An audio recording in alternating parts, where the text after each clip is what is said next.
What's up everybody? Welcome back to the channel. In this video, the topic is really interesting.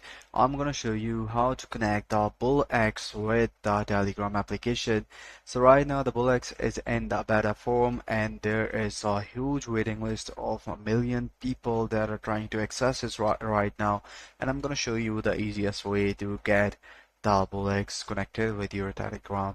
So number one thing is go on the Google Chrome and search Bullx Telegram bot. So once you do it, you will see this main page on the Google Chrome. So let's wait for the second. Here you can see that trade with Bullx or Bullx Beta bot.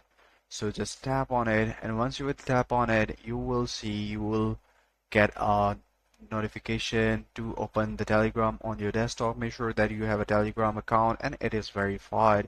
So just tap on it, and once you tap on it, you will be redirected to the Bullx bot on your Telegram.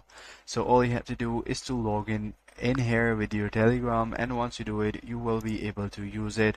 There are multiple features that you can do, for example, start, experience, watch list, positions, and I'm going to show you how it works. So here you guys can see that once you do it, you will be redirected to this menu which is getting started with Bullx. Once you do it, next, and you will be redirected over here. So this is how it goes, and how if you find this video helpful, take care. Bye bye.